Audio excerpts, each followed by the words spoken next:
Christ est vraiment ressuscité. Alléluia, Alléluia. Cette émission vous présente surtout les activités qui ont précédé la messe chrismale célébrée le 13 mars 2024 à l'église Holy Cross Church à Wikwemekong. Les gens présents ont vécu et témoigné des moments mémorables et historiques pour le diocèse de Sault-Sainte-Marie. Premièrement, merci aux personnes qui ont participé aux multiples activités. Également, un chimegwich aux gens de la communauté de Wikwemekong qui ont rendu possible ce grand succès. Tout était parfait.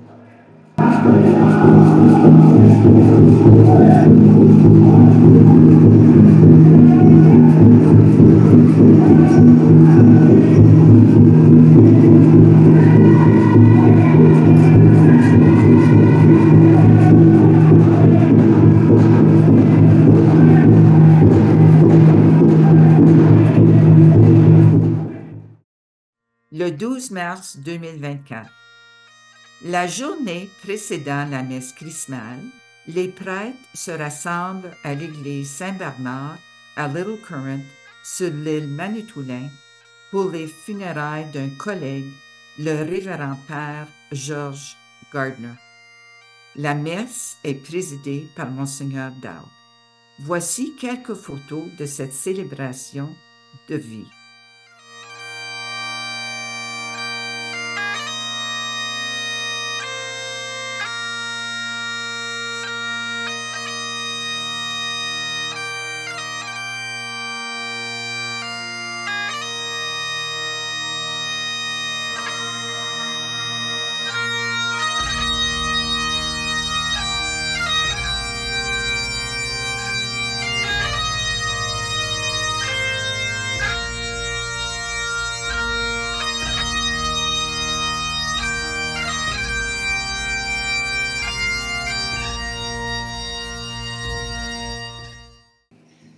Activité durant la matinée du 13 mars.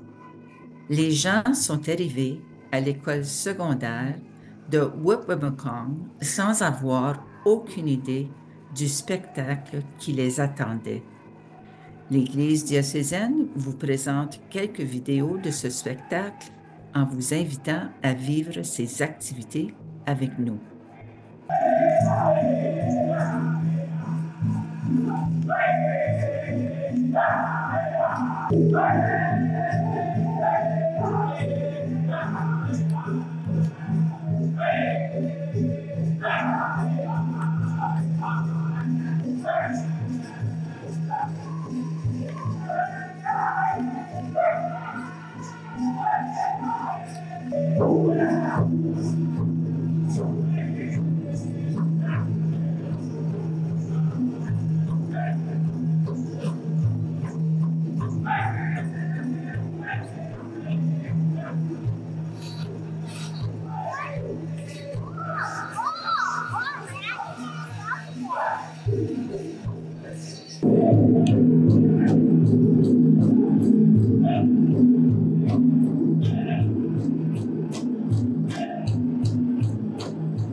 Durant les nombreuses activités, nous avons eu la chance de rencontrer le Père Louis-Martin Cloutier, qui nous a parlé de sa mission sur l'île Manitoulin. Entre autres, il nous a expliqué l'intégration de quelques éléments de la culture Anishinaabe dans l'Église et comment le cercle détient une place importante dans cette culture.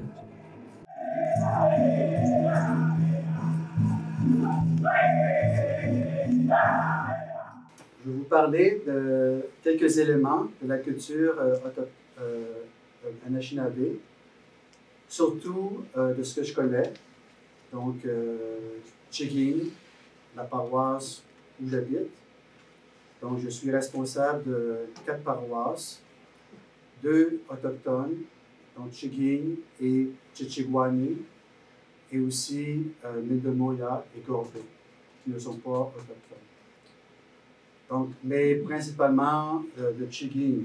Pourquoi je parle de Chigin? Parce que c'est l'église que je connais le plus, mais aussi je pense que c'est une des églises qui intègre beaucoup la culture amérindienne dans l'église. Donc, j'étais ici depuis 2 ans et demi, et la première année, quand je suis arrivé, on m'a donné un nom. On m'a donné un nom Anishinaabe. Donc, mon nom Anishinaabe, c'est Skumnatik. Donc, Skumnatik, ça vient de 2 mots. Skum, qui veut dire framboise, et Natik, qui veut dire arbre ou buisson. Donc, Skumnatik veut dire framboisier. Donc, c'est mon nom, Anishinaabe, framboisier. Et des fois, je parlais avec des Anishinaabe, puis pas, personne, peux-tu me dire ton nom? Et il me disait, ah, moi, c'est tonnerre, éclair. Et ouais, j'étais, OK, moi, je suis le framboisier. C'était comme un honneur pour moi de recevoir ce nom-là. Donc, on reçoit ce nom-là. C'était une paroissienne qui m'a dit, OK, on va te donner un nom. On veut te donner un nom, Ojibwe. Et il va y avoir une cérémonie au centre de santé. Il va y avoir un guérisseur qui va venir te donner le nom. Donc, il y a eu toute une cérémonie. Et la principale dans la cérémonie, c'est la cérémonie avec la pipe. You know? Et à travers ça, le guérisseur a comme été inspiré. OK? Et après ça, il m'a donné ce nom-là, Skumnatik. Donc, maintenant, je suis connu comme Father Louis ou Skumnatik. Donc, je vais parler de Chigin parce que Chigin, c'est vraiment une place spéciale. On appelle l'église de Chigin, bon, c'est l'église Immaculée Conception, donc l'église dédiée à Marie. Et c'est une église ronde. On appelle l'église de Chigin l'église ronde. Elle est en forme de tipi, donc l'habitat traditionnel du peuple Anishinaabe. Et quand on la voit de l'extérieur, elle est ronde. À l'intérieur, elle est ronde.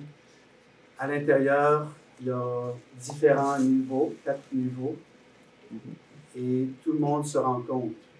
Et dans la culture Anishinaabe, dans la culture autochtone en général, le cercle est vraiment très important. On veut dire l'égalité, l'harmonie, la connexion entre tous les éléments.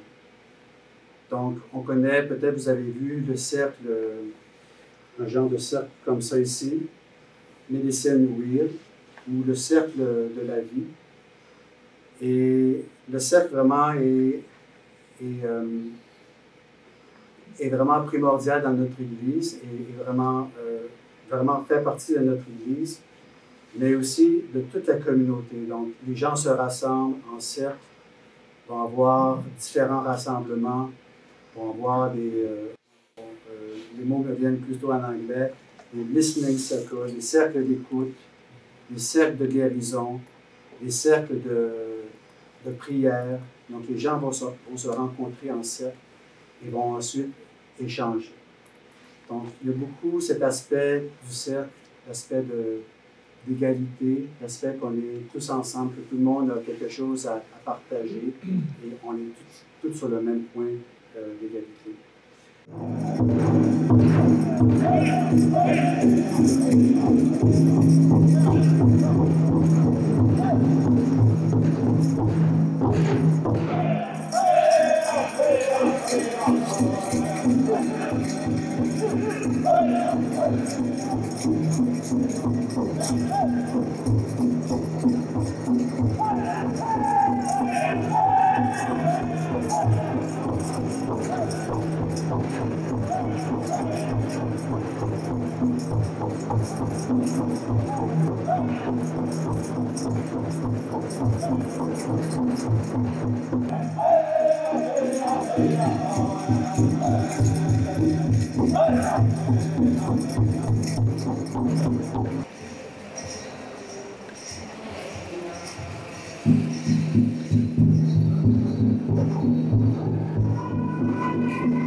Ici, peut-être on a deux choses que j'ai appris, deux mots peut-être pour moi qui représentent un peu la spiritualité autochtone, Anishinaabe.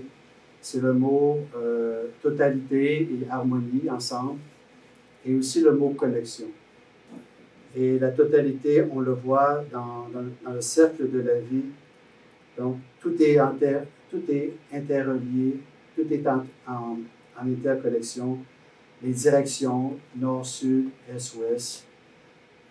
Les couleurs qui représentent aussi les saisons, les 4 saisons. Les 4 couleurs représentent aussi les 4 principales races humaines. Bon, les blancs, les noirs, les rouges, les autochtones, les jaunes, les asiatiques. Les 4 éléments les 4 éléments de la terre, les 4 éléments, la terre, l'eau, le feu et l'air. Quand on vit la liturgie en Église, on se sent vraiment aussi très reliés les uns les autres par cet environnement. Et la plume a beaucoup de signification pour la culture. Juste étudier la plume, c'est quelque chose en soi. Donc, tout à l'heure, je parlais du cycle de la vie où il y a l'aspect de totalité, mais même aussi dans la plume, on retrouve aussi cet aspect-là. La plume, il y a le duvet ici en commencement, donc qui représente l'enfance, donc qui représente les premières années de la vie. Et le bout, il y a toujours un genre de V qui représente l'adulte, donc notre vie adulte. La veine, la grande veine ici, représente notre vie, ok? La voix, notre voix et notre force, notre force propre intérieure. Tous les traits représentent les jours, nos journées et les choix qu'on fait dans notre vie. Et on voit qu'il y a deux parties, la partie gauche et droite, qui est un peu la dualité dans notre vie, toutes les dualités dans nos vies. Par exemple, le masculin, le féminin, des choses comme ça. Donc, dans cette plume-là, on a tout aussi. On a tout.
Liliane Bell, qui est un artiste de renommée ici.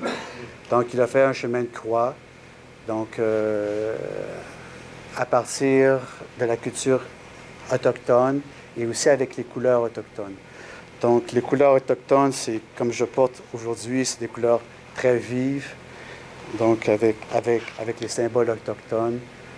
Donc, c'est vraiment très important pour nous et c'est vraiment typique chez nous à Tchéguine. Évidemment, c'est Immaculée Conception et la couleur principale, ça va être le bleu et la couleur mariale. Une des choses importantes aussi qu'on a intégrées dans notre liturgie, l'aspect architectural et là, l'aspect aussi artistique. On a différentes peintures des saints comme Kateri Tekakwitha, mais aussi Joseph Chatingwa, mais aussi l'aspect de, peut-être vous avez déjà entendu, vous avez vu peut-être ça, qui est ce qu'on appelle le rituel de la purification, donc smudging. J'ai apporté quelques accessoires parce que c'est vraiment avec ça qu'on commence. Donc, dans la messe, il y a toujours le rituel de pénitence au début de la messe. Donc, nous, on intègre ce rituel de purification avec les prières de l'Église aussi. Autre chose qu'on incorpore dans notre Église, c'est le vêtement, la chasuble. J'ai apporté une étole ici, qui est en peau de chevreuil. L'étole est assez légère. Cette étole-là, je la porte par-dessus la chasuble durant les temps de festivités, donc surtout durant les temps pascals.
Regardons l'entrée des 57 prêtres au début de la messe chrismale. Cette messe était le point central et fondamental de ce 150e anniversaire du diocèse.